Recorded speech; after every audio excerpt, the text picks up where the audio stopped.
We will be back in the book of Ezra this morning, looking specifically at Ezra chapters 5 and 6.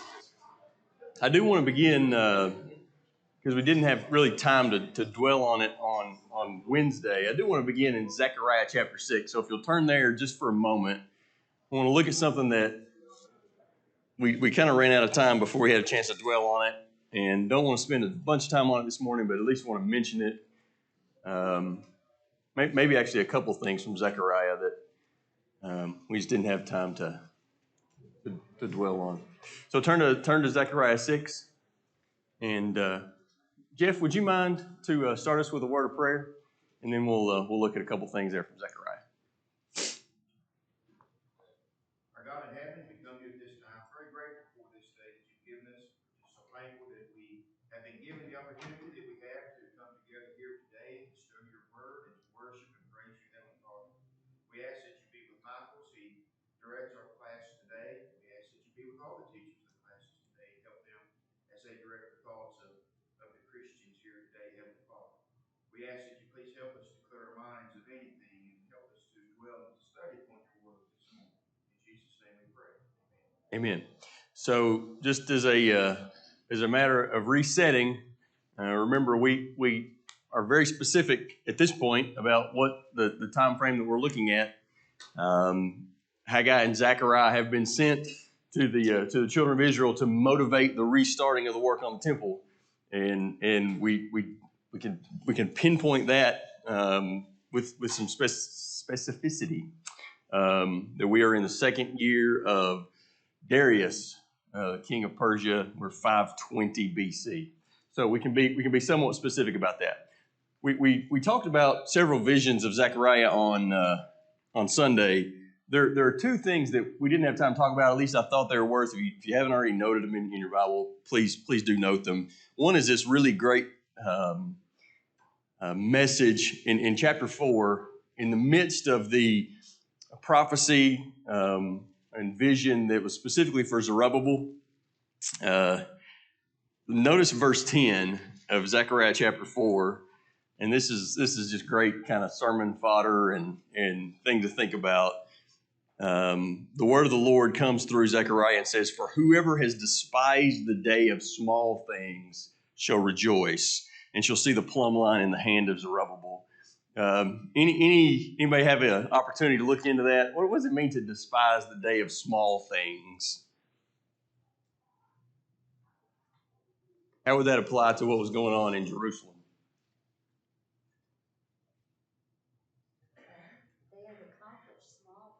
Yes. And the fact that they just finished the foundation and stuff. Yes. Is there another translation for the word despise? Does anybody have a different word for despise there?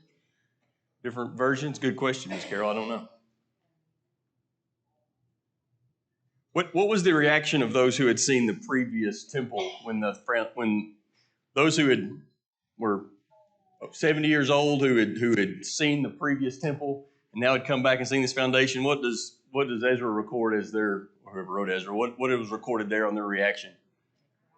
They cried. Why'd they cry? It wasn't. This was not even comparable. So bring that forward to us. What would be despising small things? The beginning. I don't think God despises small things, because that's where we have to start. But he wants us to keep moving to where we accomplish large things in his eyes. Miss Carol just made the point. Y'all write that down? That was God through Zechariah says, "The one who has despised small things will rejoice." In other words, don't be discouraged by small victories. Don't despise small things. At least I think that's how we should handle that passage. That this incremental step of laying this foundation, it discouraged a lot of people because it was so insignificant compared to the regular temple. But God warns them, so don't despise small things. Don't be discouraged by small victories. That's how incrementally is how these things happen, right? This wasn't going to be the Temple of Solomon overnight. And even it would probably never be the Temple of Solomon. But yet God said the glory of this house is going to be greater, if you remember that. So Don't despise small things. Don't be discouraged by incremental progress. It seems slow to us, but God works in a different timetable and a different vision. Anyway, I just thought that was a great thought given to Zerubbabel. Don't despise small things. And then in the end of chapter 6, in the last vision that we looked at in Zechariah chapter 6, we didn't have time to read verse 15, but this is probably a good place to kind of stop with Zechariah here in verse 15. And Zechariah was very much kingdom focused, future kingdom focused in a lot of his vision, a lot of his prophecy. Zechariah 6:15, and those who are far off shall come and help to build the temple of the Lord. And remember how that would have sounded to a Jew in Jerusalem in 520 BC. Those who are far off shall come and help build the temple of the Lord. Well, that was not anything that they were experiencing in the current time.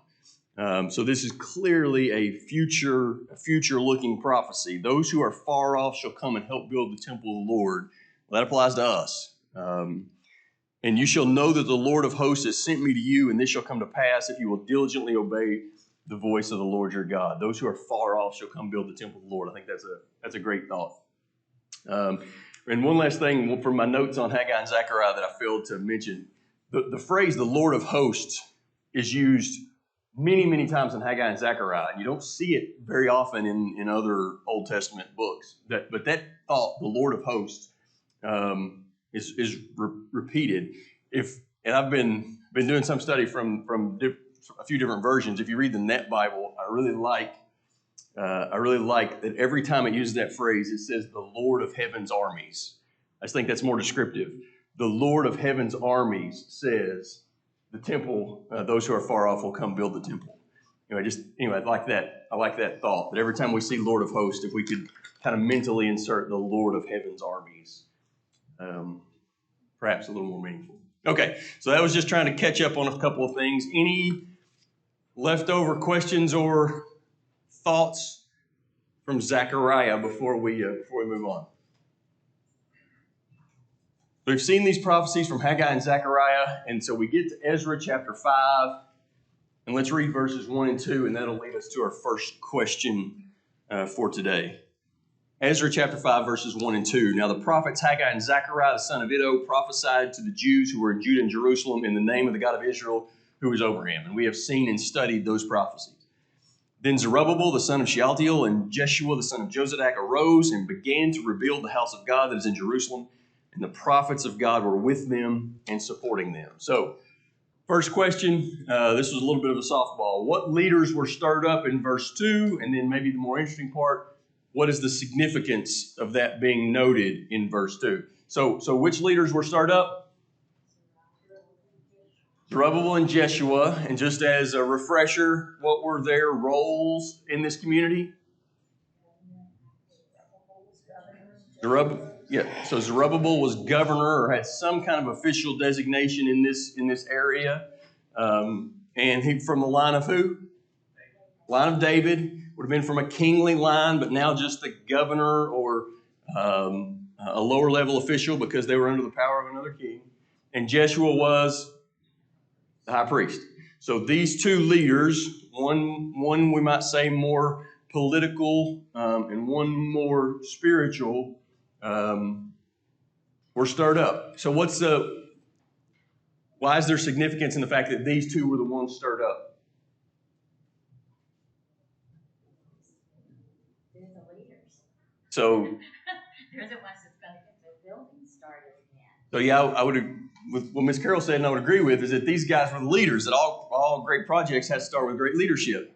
And so if this project was to succeed, it was going to have, the leaders were the ones that were going to have to build and motivate the people. So as we mentioned, it was Jeshua and Zerubbabel. One other thing I would note of significance, remember that these two men were specific recipients of prophecy. That Haggai addresses them directly in Haggai chapter 1, verse 1. He just doesn't say to Israel. Now, his message is certainly to Israel, but specifically it says in chapter 1, verse 1, it was directed to Jeshua and Zerubbabel individually. And then Zechariah, we've already seen that he had specific prophecy, specific visions for these guys. Zechariah in chapter 3 and then in chapter 6, that he speaks directly to Jeshua. And in chapter 4, he speaks to Zerubbabel. Now, those messages had other implications, as we've seen, but he spoke directly to those guys. So, again, it shouldn't be a surprise to us that these men who directly received the prophecy were the ones who got excited about the work in verse 2. And as Ms. Carroll said, great projects require great leaders. So, the work can't. Did you lose me?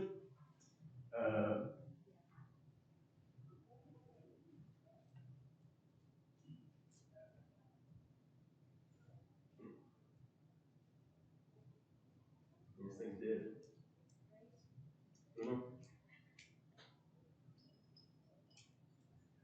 I'll try to see if I can find some more batteries here.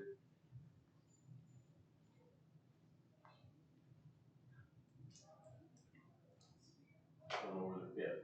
May have to do it without for a minute. Sorry. Okay.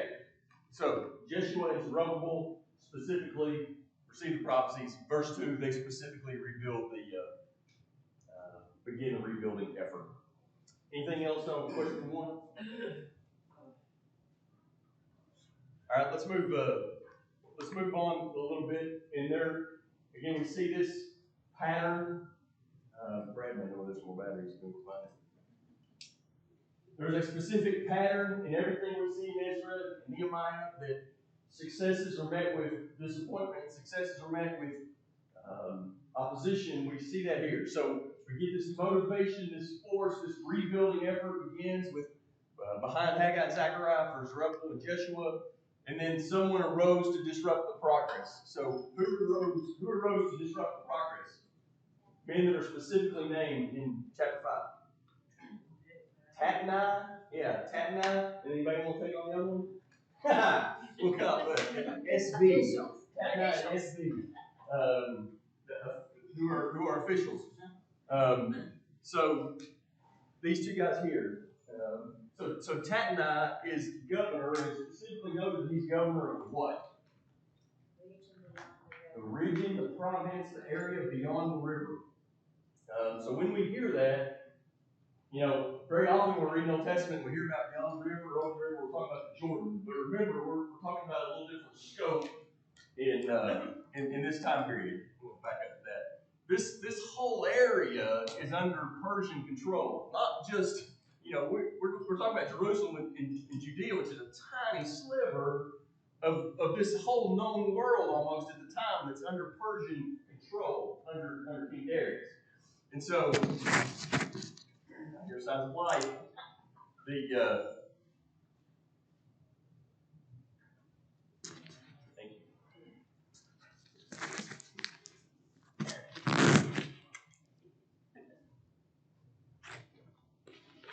So when we say beyond the river, and you'll see that phrase, we've already seen it in Ezra chapter 4, we'll see it again in Ezra chapter 5. When you see the phrase beyond the river, we're talking about from a Persian perspective.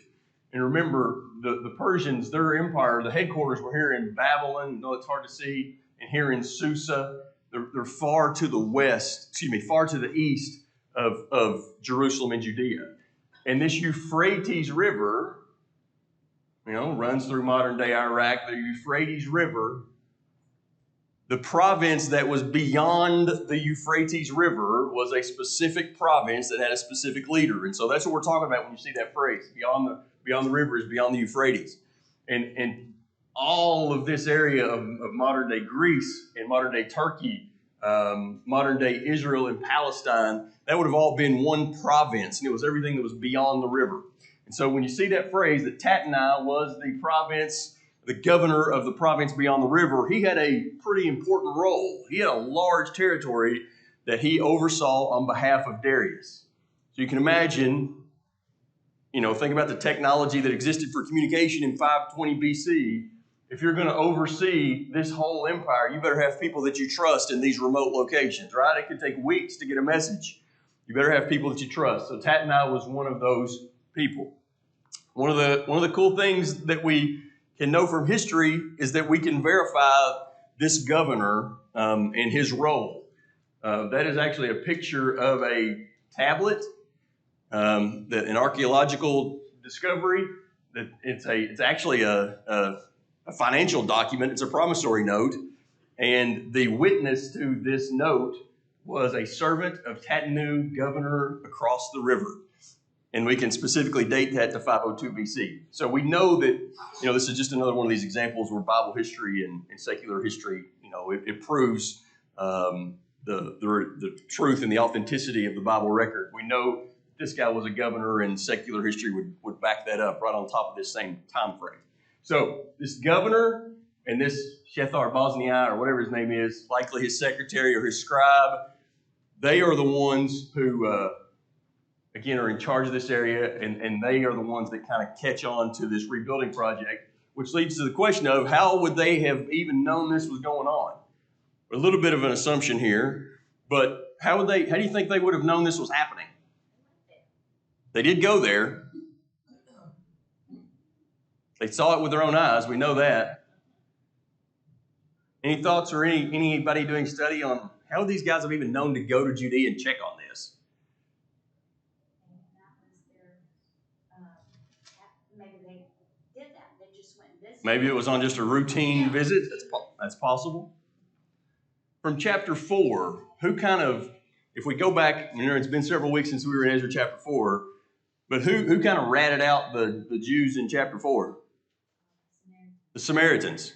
The people of the regions round about, this mixed race of people.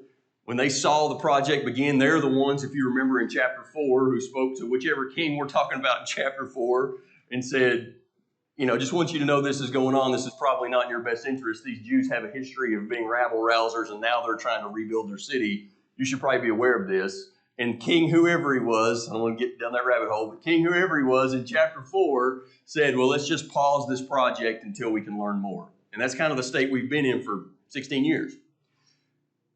Probably not altogether unlikely that when the Jews restarted the project, okay, Zechariah and Haggai kick them in the pants a little bit. They get restarted on this project. It wouldn't be surprising that those same Samaritans, the same mixed breed of people from the nations round about who really don't want Jerusalem to be a center of power again, that they would rat them out to the local governor. That would not be at all unusual. That's probably, it's likely that's what happened. We don't have specific record of that, but somehow, whether it was a routine visit or whether it was tattletaling by some of the locals, the governor, and this is again, think of this as a pretty lofty position.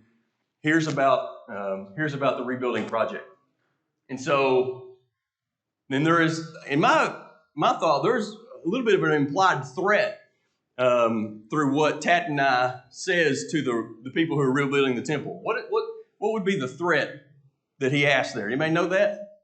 Who gave you the authority to start rebuilding? So first question he asks is, who gave you the authority? Why do you think that you're able to rebuild this? But he asked another question. It was pretty interesting. Give me the specific names of the people who are rebuilding this. How would you have taken that if you were a Jew in Jerusalem? We're going to be held responsible. Where's that name? Where do you think that name's going to go? To the like your name is going to the king as somebody who's rebuilding here. I can't help but think that was a pretty direct threat. I want the list of the actual names so I can report this to the king.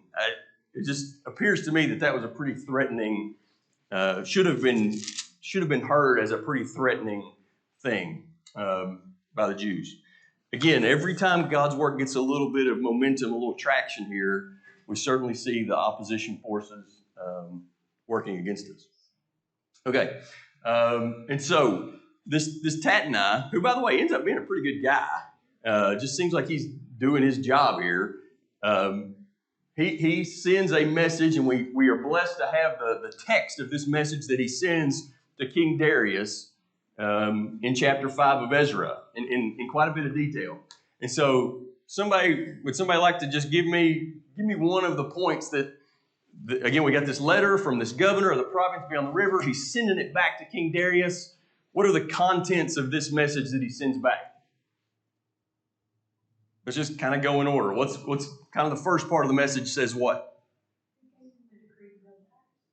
So yeah, the gist of the whole message is who gave this decree or where is this decree? He starts in verse 8 and informs Darius that what is happening. They're rebuilding. They got flint timber. They got big stones and the walls beginning to go in. We got huge stones. We got huge timbers. This work is rebuilding. And almost in every version that I saw, what structure was being rebuilt here? I think that's very interesting. What structure is being rebuilt? The house of the great God is being rebuilt. I just think that's fascinating that that's how this temple was referred to within the Persian kingdom. And I think almost every version I looked at, it was rendered that way. That the work on the house of the great God. Remember, this is a Gentile sending a letter to a Gentile here. That the house of the great God is being rebuilt. Okay, so it's that work is going on. This house of the great God is being rebuilt. There's huge stones and there's huge timbers. And when I asked these Jews why they were doing this, how did they respond? So we're the servants of the God of heaven and earth. Yes. So we're servants of God. Were they doing a brand new thing? They were building a brand new temple that had never existed before? So this temple was here many years ago. It was built under a great king, and it was destroyed by Nebuchadnezzar. And they mentioned specifically the king who gave him the authority to go back, right? Would have been Cyruss. And so it says, so Cyruss made a decree, this house should be rebuilt. It's a pretty bold statement just to invent. And I'm sure that probably caught Tat and I off guard. Like, if that's a lie, it's a pretty bold lie to say that the king of Persia, strongest empire in the history of the world to this point, told us we could do this. Like, that's a pretty bold lie if it were to just be something they invented. Okay? And then, what else in this decree? Anything else you found interesting? Or, I'm sorry, this letter back to Darius. I like the fact that he told the history of what happened to the temple and why these people were sent to Babylon, and then they were sent back Yes. with all this gold and silver from the temple and with Cyrus's blessings. I thought that kind of set the scene for, how it really happened. Yes. So to Carol's point, this letter it did a pretty thorough job detailing out everything that had happened. I mean, it's a pretty good summary of how we got to where we are. This letter, again, pretty interesting. This letter from this pagan Gentile to this pagan Gentile was a pretty good synopsis of the history of the Jews and how we got to this point. And then he ends, and Mommy already referenced this, he ends with this specific request of King Darius. What is asked? Can you find this decree? And then we're in verse 17, chapter 5. If it seems good to the king, let search be made of the royal archives in Babylon to see whether this decree was made by Cyruss, the king, for the rebuilding of the house of God in Jerusalem, and let the king send us his pleasure in this matter. So we're going to test this statement. We're going to fact check the Israelites here. They're doing this under the authority of Cyruss. Let's see if that's legit. Kind of leads me to the question of, why didn't the Israelites say this 15 years ago? Yeah, I don't know why that a decree of Cyruss would have been just as important 15 years ago as it is today. Unclear. So I think the bigger picture is, again, all of these books are not about a structure. It's about the spiritual restoration of Israel, not the physical restoration of the temple. It's just a symbol. The people weren't in a spiritual mindset to get the work done. They could have just as easily appealed to this decree of Cyruss 15 years ago. They just weren't in a spiritual, they weren't in a mental place that they wanted to do the work. It took Haggai and Zechariah to motivate them to see the importance of their spiritual work that they were doing in order to kind of take that step. I think that specificity of Zerubbabel and Yeshua? yes, kind of, God picking them out specifically and saying, I'm going to give you my spirit here. Yes. It reminds me of the boldness that the apostles had after Pentecost, after the spirit was given to them. And then these guys had, it kind of sat dormant for years and years, and then God said, "Look, I'm gonna give you my spirit here. You have my blessing in this work. Go get it done." Um, and then it happened. So that might have. You said it was a bold statement that they made, that Cyruss had decreed that, and it could have been a little frustration too. Like, we've been sitting waiting for you to research these records for 15, 16 years. So here's how it happened. Can you please go? Yes. Give this decree. Yeah. It's very clearly that the prophecy of Haggai and Zechariah took them from a people who were willing to let anything stand in their way to a people who were nothing was going to stand in their way. They were willing to stop if anything got in their path. Now they're not willing to stop for anything. Yes, ma'am. Michael, do you think, I know God's providence in this, I see it throughout. Yes. But do you think Tatnai sent Ezra a copy CC? Can you CC a scroll? That's a good question. Who all got a copy of this? Yeah, how do we know? How do we have the text of this reserved and conserved for us? Was Ezra there? It's a great question. Where was Ezra? We know from chapter 7 that Ezra starts in Babylon. So how did he get a copy of this decree? And how many years later was Ezra? Is a whole other wormhole that we're going to have to crawl into at some point. But it's very clear that Dariuss, and we're going to see this over and over again, Dariuss had a soft spot for the Jews. He was very accommodating. I mean, we're going to see in the next chapter, he's extraordinarily accommodating to the rebuilding of the temple. He's very accommodating to some other things that they were doing. Could he have given someone, a Jew somewhere, Esther, whoever it was, a copy of this letter? Somehow it was preserved for us, this actual text in verse 5. God's providence, obviously, but God's providence works through people. So how does the detail of this letter preserved is a really cool question. Yeah. We've looked at how a lot of kings had Jews in their courts. Yes. Their foreign kings did. And so yes. If there were Jews left there, he could have had Jews still in his service. If kind of the overarching theory of the short timeline of Ezra is correct, Nehemiah was his cupbearer, and so could have been Nehemiah. It's entirely possible. But anyway, in some measure, Dariuss had a soft spot for the Jews. Somehow, somebody got a copy of this letter, and it was preserved for us and put here in Ezra for our readings. Pretty interesting. Also, I would say in chapter 6, the response of Dariuss has also been very well preserved for us. It's interesting that these two chapters of Ezra are actually written in a different language. If you want to get deep in the weeds, they go from kind of the Aramaic to the more of the language that would have been spoken by the Medes and Persians. I mean, these are actually recorded in their original language, so to speak. But anyway, that's a little deep in the weeds. But it goes to the point that these letters have been very well preserved, of the stuff of chapter 5 and chapter 6. So in chapter 6, Dariuss, does he do the search that is requested? Where does he look? First he looks in Babylon. And I think I have another. Yes. So I think that's significant that if you look at the end of chapter 5, Tatnai specifically asked him to check the royal records in Babylon. I know this is not a great map, but Babylon would have been here, modern day Iraq, Shinar. We talk about all those places. But ultimately, this document, this very important decree, is not found in Babylon, where I guess in their minds it should have been. It was actually found over here in Ecbatana or Ecbatana. It's rendered different ways in different translations. English Standard calls it Ecbatana. This was a pretty common summer home of the Persian kings. It was one of the centers of their government, but it would have been, pretty good ways here, a few hundred miles away from Babylon. I think it just goes to the point that Dariuss didn't give up in the search for this document.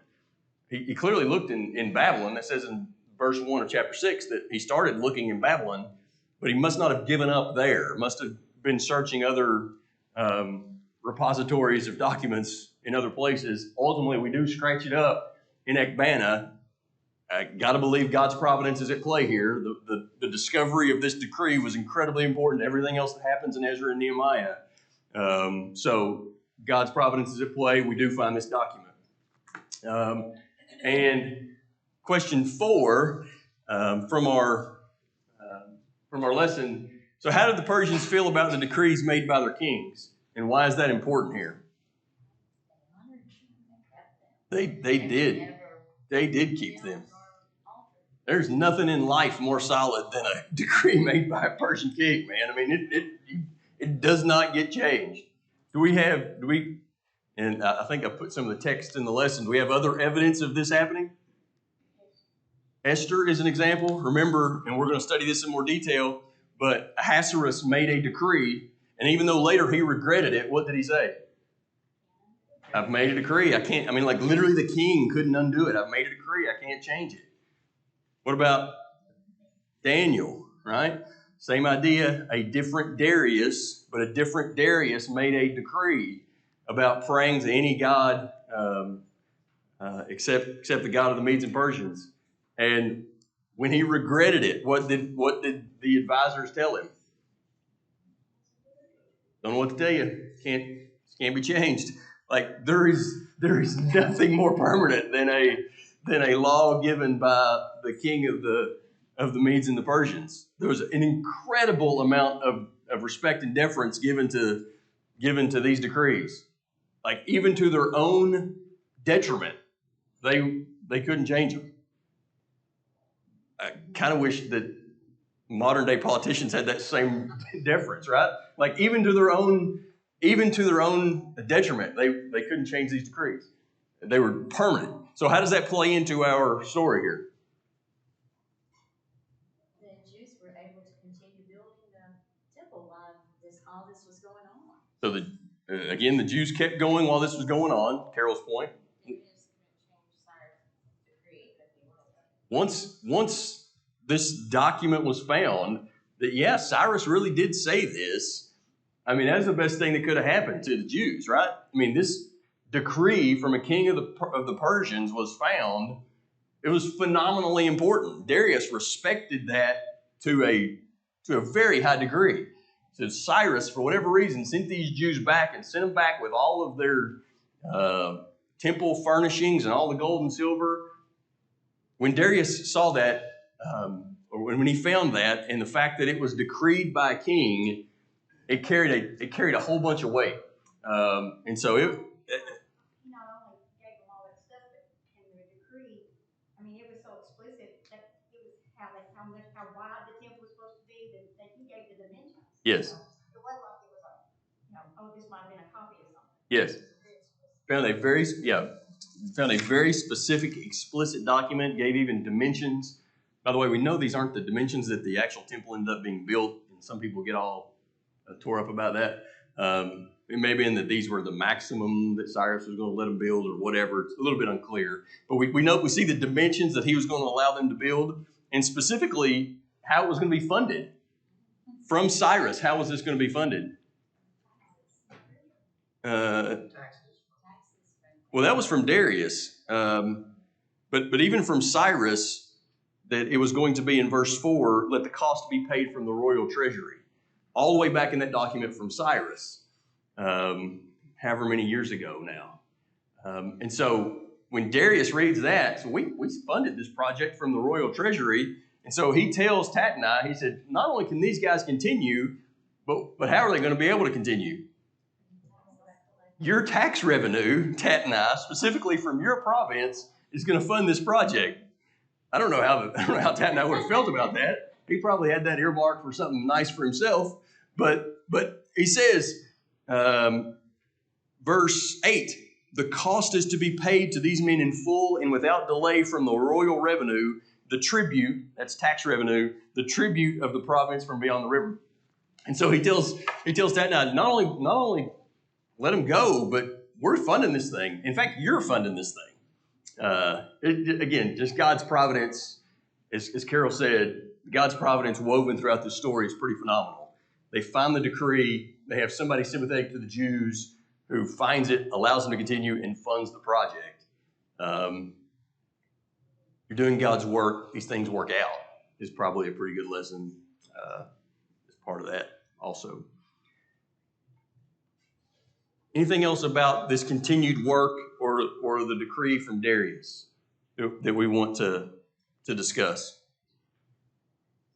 Michael, I think verse 7, Yes. where he says, let the work of the house of God alone. Just don't Yeah. let them about completing what they're getting gone here.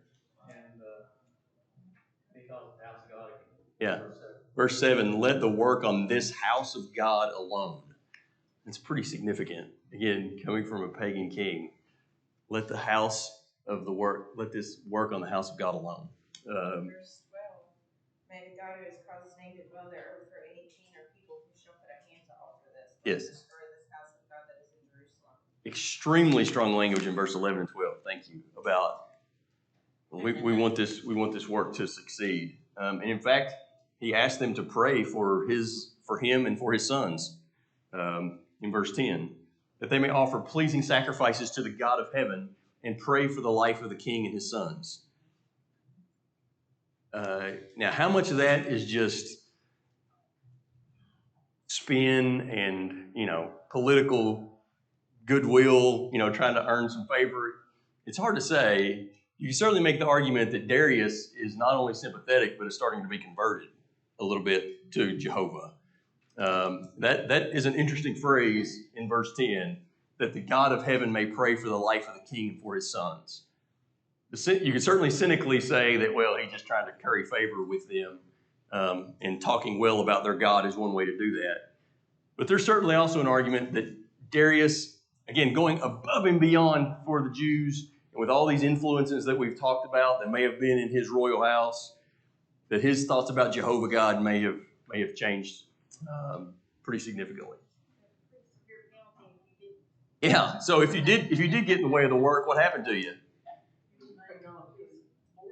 We took a piece of timber from your house and stuck it up, and depending on your version, impaled you on it. It's fairly significant, or crucified you on it. Crucifixion is kind of a Persian invention, and so they're pretty well known for doing this. So you could have got crucified right there by your own mailbox if you got in the way of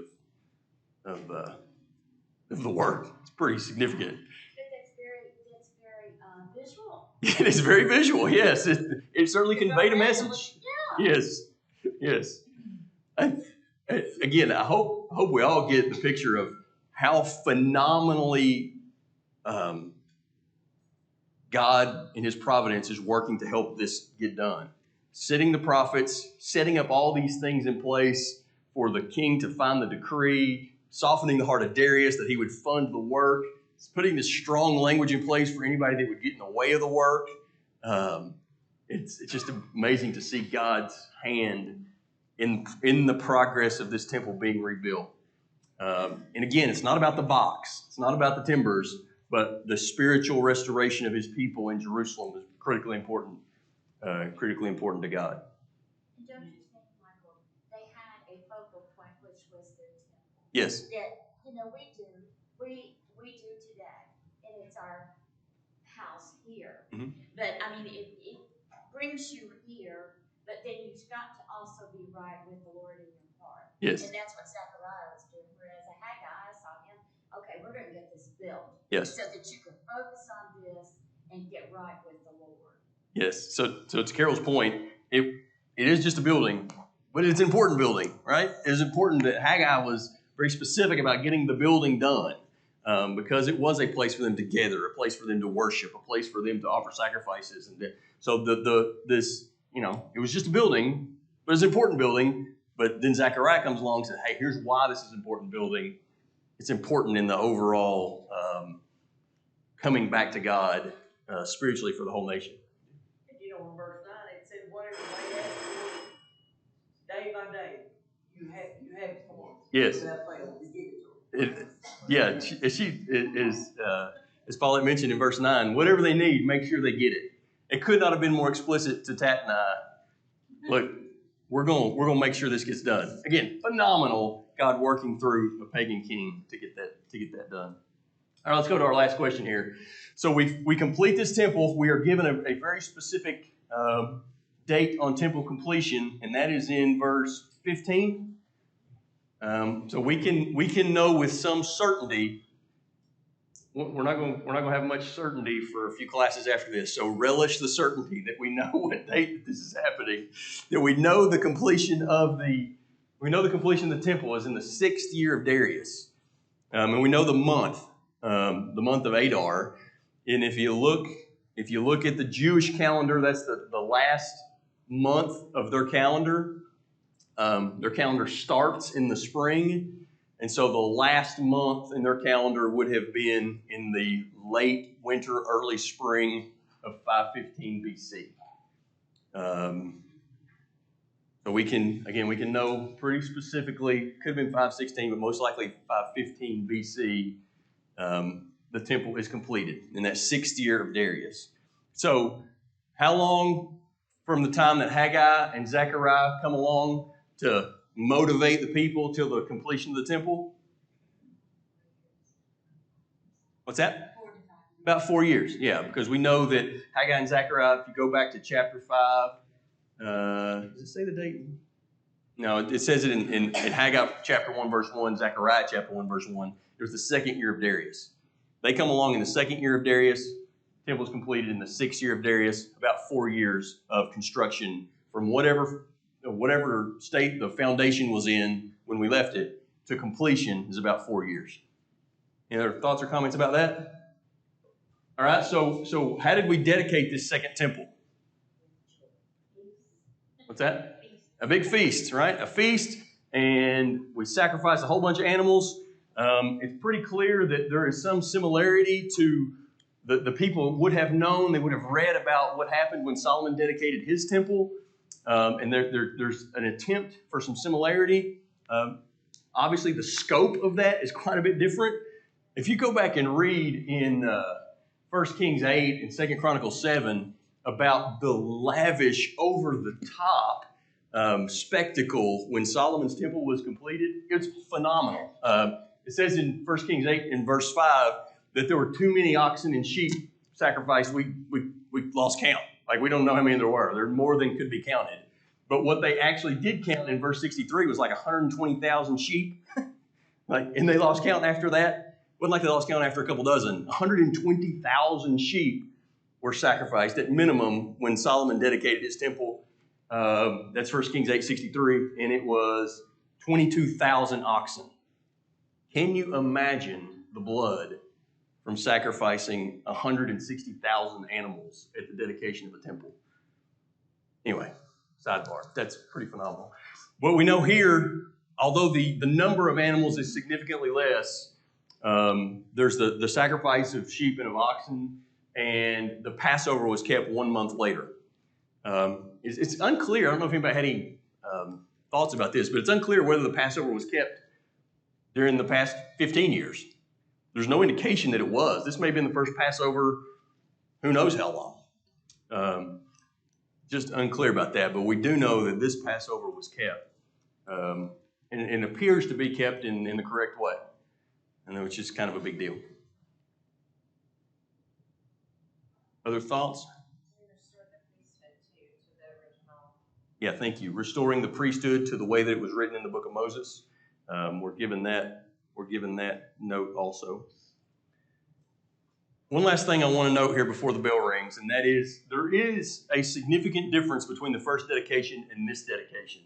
There is a specific piece of furniture that we don't know anything about, and there's a specific note about the glory of God. Now, I don't know if those things are related or if they're independent, but one thing we know, we're pretty certain, there's a specific piece of furniture that's not in this temple when it's completed. Anybody know where I'm headed? The Ark of the Covenant.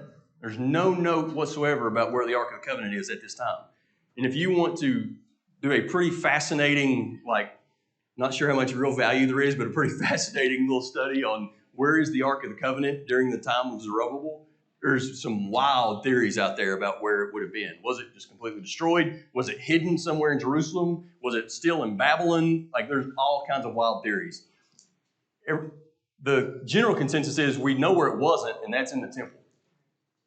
So whatever happened to the ark, whether we hid it and we lost it, whether it was destroyed, whether it was taken to Babylon, the ark is not in the temple. And whether that's related or unrelated, we also know that the glory of God did not fill this temple in the way that it did when Solomon dedicated his.